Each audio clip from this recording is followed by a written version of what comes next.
Why did Germany fail to defeat the Soviet Union during World War II? The most common explanation sounds simple and convincing. The Soviet Union was bigger, stronger, and had endless resources and manpower. According to this narrative, Germany was doomed from the very beginning. But when we look deeper into archival military reports, economic data, and strategic decisions made between 1939 and 1941, a very different picture begins to emerge. Before the German invasion, Nazi Germany was not weaker than the Soviet Union. In fact, in several key areas, Germany held a clear advantage. In 1940, Germany produced more steel than the Soviet Union, around 21 million tons compared to the Soviet 18 million. Coal production, industrial efficiency, and technological organization also favored Germany. When the war began, and especially after Operation Barbarossa, Soviet industrial output collapsed dramatically. By 1942 and 1943, Soviet steel production fell to barely 8 million tons, less than half of its pre-war level. At the same time, German-controlled Europe increased steel production to over 30 million tons. From a purely economic perspective, Germany and its occupied territories formed a far stronger industrial bloc than the Soviet Union alone.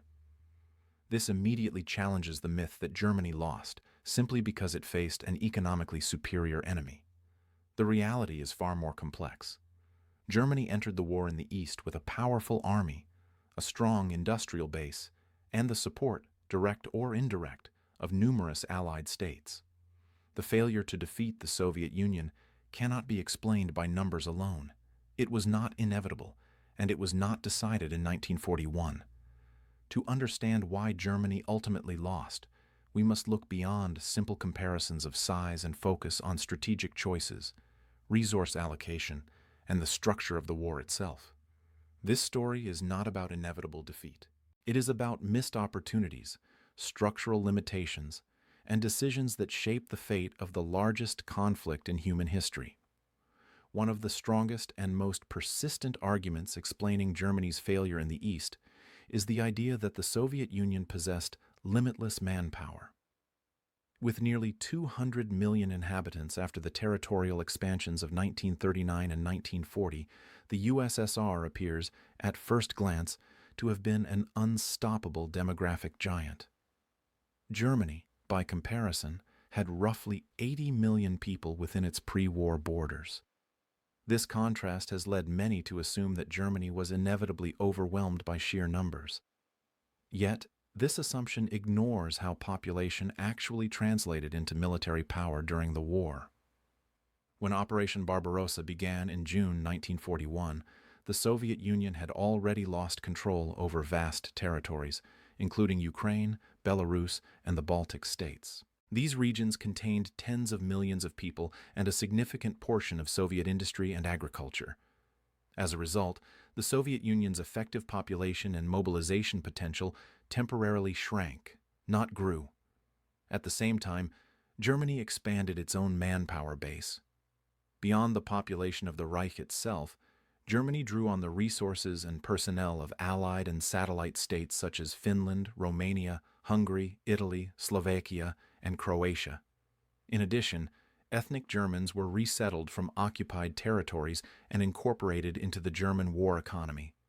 By 1941, Germany's total mobilization potential, including allies and occupied regions, exceeded 120 million people.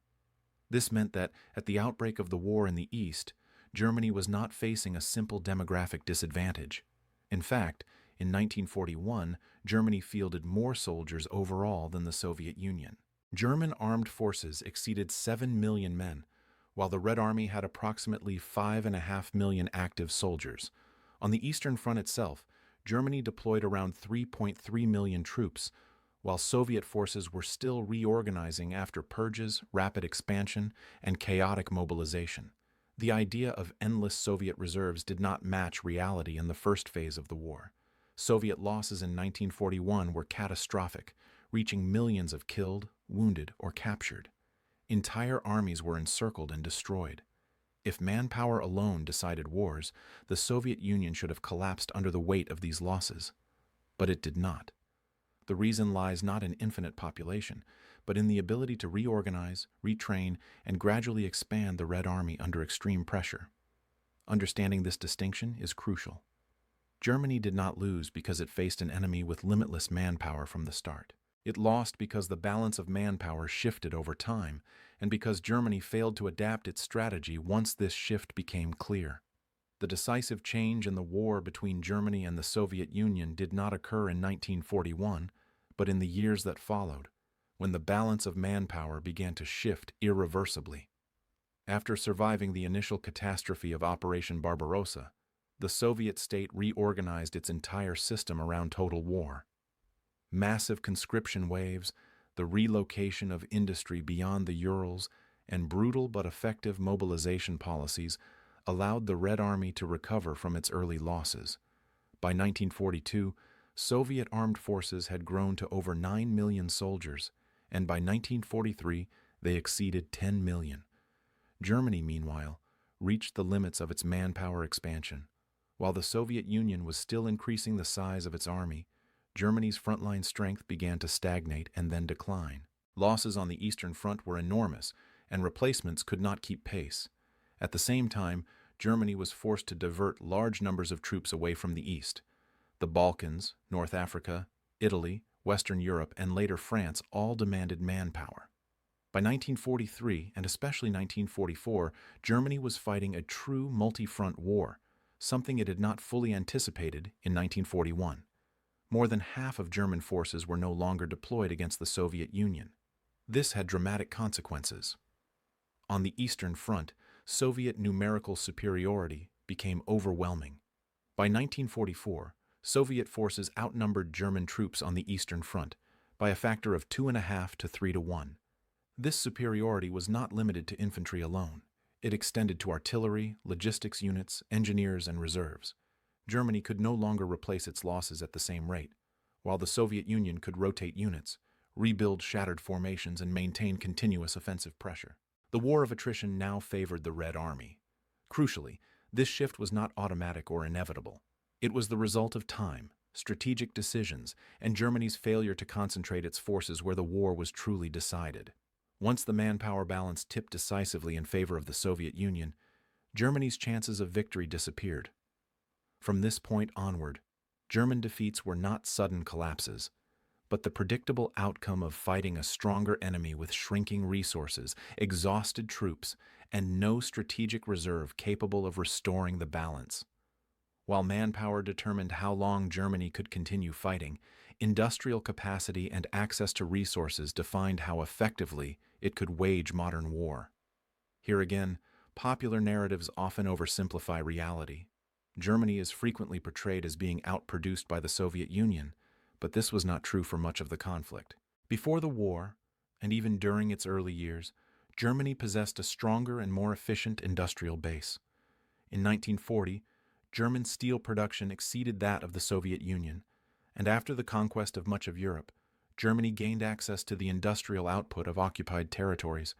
By 1943, steel production within German-controlled Europe surpassed 30 million tons annually, far more than the Soviet Union could produce at that time. However, industrial output alone did not decide the war. The critical limitation for Germany was not steel or coal, but oil. Modern mechanized warfare depended on fuel, and here the imbalance was decisive. Germany had almost no natural oil reserves. Even at its peak, including Romanian oil fields and synthetic fuel production, Germany could secure no more than 10 million tons of oil per year. This was barely sufficient to sustain operations across multiple fronts. The Soviet Union, by contrast, possessed vast natural oil reserves, particularly in the Caucasus. Despite temporary disruptions caused by the German advance in 1942, Soviet oil production remained significantly higher, reaching approximately 32 million tons annually. This difference had enormous strategic consequences. German armored units, motorized infantry, and air forces increasingly faced fuel shortages that limited training, mobility, and operational flexibility. Tanks and aircraft existed on paper, but without fuel they could not be used effectively. The German drive toward the Caucasus in 1942 was an attempt to solve this problem by force, But it overstretched German logistics and contributed to the disaster at Stalingrad. Meanwhile, the Soviet Union, despite immense losses, could fuel its armies, move reserves, and sustain large-scale offensives. Industrial recovery east of the Urals further strengthened this advantage over time. German industry remained powerful, but it was constrained by a fatal resource bottleneck that could not be overcome through conquest alone. In a long war of attrition, this imbalance in fuel availability gradually eroded Germany's ability to fight on equal terms, regardless of its technological sophistication or industrial organization. Beyond manpower and raw industrial output, the balance of power on the Eastern Front was increasingly shaped by air superiority and armored forces. In 1941, Germany entered the war with a highly experienced air force and some of the best armored formations in the world. The Luftwaffe played a crucial role during the initial phase of Operation Barbarossa, destroying large numbers of Soviet aircraft on the ground and providing close air support to rapidly advancing German armies. German armored forces, numbering around 3,500 tanks on the Eastern Front, were concentrated, well-coordinated, and tactically superior. Yet this advantage was never significantly expanded. After 1941, Germany failed to increase the size of its air and armored forces deployed in the east. Luftwaffe strength on the Eastern Front remained largely static, rarely exceeding 3,000 combat aircraft, even as the Soviet Union rebuilt and expanded its air force at an extraordinary pace. By 1943 and 1944, Soviet air power had achieved numerical superiority, and in some major operations the Red Air Force outnumbered the Luftwaffe by ratios as high as 5-1 or even 10-1. This shift transformed the battlefield. German ground forces increasingly operated under constant Soviet air pressure, while German air support became sporadic and insufficient. A similar pattern emerged in armored warfare. German tank production increased during the war, but the number of tanks available on the Eastern Front never surpassed the 1941 peak. Losses, mechanical wear, and fuel shortages prevented the formation of large, new armored concentrations. Meanwhile, Soviet tank production exploded. By 1944, the Soviet Union had produced tens of thousands of tanks, with more than 15,000 operational on the front at any given time. The Red Army could absorb losses, replace destroyed vehicles, and still maintain overwhelming numerical superiority. Germany, in contrast, relied increasingly on smaller numbers of technically advanced tanks, which were expensive, difficult to maintain, and produced too slowly to influence the strategic balance. This failure to adapt to a war of mass production proved fatal. German doctrine remained focused on quality and tactical excellence, while the Soviet Union embraced scale, redundancy, and operational depth. In a conflict where numbers increasingly mattered, Germany's technological edge could no longer compensate for its shrinking forces and limited resources. The battlefield of the Eastern Front had changed, but Germany did not change with it, and the consequences became impossible to reverse. By late 1941, German military leadership understood a crucial reality. The Soviet Union had not collapsed, and the war in the East would not be short. From that moment onward, Germany faced a strategic crossroads. One option was total concentration on the Eastern Front, mobilizing the entire economy and military toward the destruction of the Red Army. The other was to continue fighting a global war, defending occupied Europe, confronting Britain, and later preparing for conflict with the United States. Adolf Hitler chose the second path, and this decision shaped the final outcome of the war. Germany never fully transformed its economy into a true total war system until very late, largely because Hitler feared internal unrest similar to the collapse of Germany in 1918. Civilian consumption, prestige projects, and political stability were prioritized over maximum military output. At the same time, enormous resources were diverted away from the Eastern Front.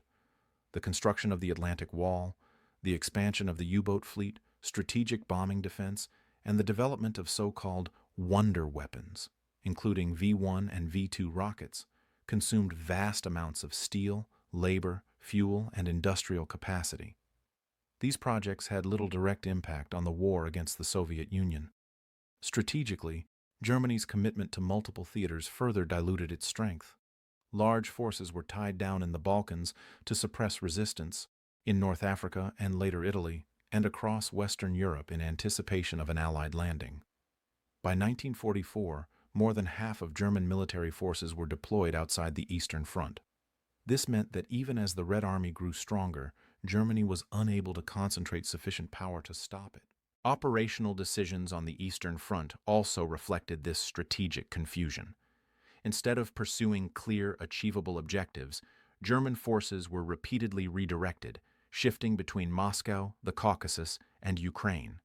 These changes exhausted troops, overstretched logistics, and prevented decisive victories. Meanwhile, the Soviet Union benefited from a simpler strategic reality: survival first, then counteroffensive. German strategy became reactive, while Soviet strategy grew increasingly coherent and confident. By choosing to fight everywhere at once, Germany ensured that it could not win decisively anywhere. The failure in the East was not only a matter of strength, but of priorities. Germany lost the war because it never decided where the war would truly be won or lost, and by the time that decision became unavoidable, it was already too late. In the end, Germany was not defeated by the Soviet Union alone. This is perhaps the most important conclusion, and the one most often distorted by post-war propaganda and simplified historical narratives. By 1943 and 1944, the war had evolved into a global conflict of coalitions, not individual states. Against Germany stood not only the Red Army, but the combined economic, industrial, and military power of the United States, Great Britain, and their allies. The scale of this coalition dwarfed anything Germany could hope to match. The United States alone possessed an industrial capacity greater than that of Germany, the Soviet Union, and Japan combined. British control of the seas and global supply routes further amplified this advantage. For the Soviet Union, Western Allied support was not a minor contribution, but a critical factor in sustaining its war effort. Through Lend-Lease, the USSR received hundreds of thousands of trucks, locomotives, tons of fuel, food, explosives, and raw materials. These deliveries did not win battles by themselves, but they allowed the Red Army to move faster, supply its forces more effectively, and focus its own industry on weapons production rather than logistics. Without Allied trucks, Soviet offensives would have advanced far more slowly. Without Allied fuel and food, Soviet mobilization would have faced severe limits. At the same time, the Western Allies forced Germany to fight on multiple fronts and in the air. Strategic bombing campaigns devastated German cities and industry, forcing Germany to divert aircraft, anti-aircraft guns, and manpower away from the Eastern Front. The invasion of Italy and later the Normandy landings ensured that Germany could never concentrate its full strength against the Soviet Union. By 1944, Germany was strategically exhausted, economically strained, and militarily overstretched. The Red Army delivered the decisive blows on land, but it did so as part of a broader coalition effort. The popular image of Stalin single-handedly defeating Hitler ignores the fundamental reality of modern industrial warfare. Wars on this scale are not won by individual genius or national will alone. They are won by resources, alliances, logistics, and time. Germany failed to conquer the Soviet Union not because defeat was inevitable, but because it chose a strategy it could not sustain. It fought too many enemies for too long, without the resources to defeat them all. The war in the East was lost not in a single battle or winter, but through cumulative decisions that favored a coalition Germany could never overcome.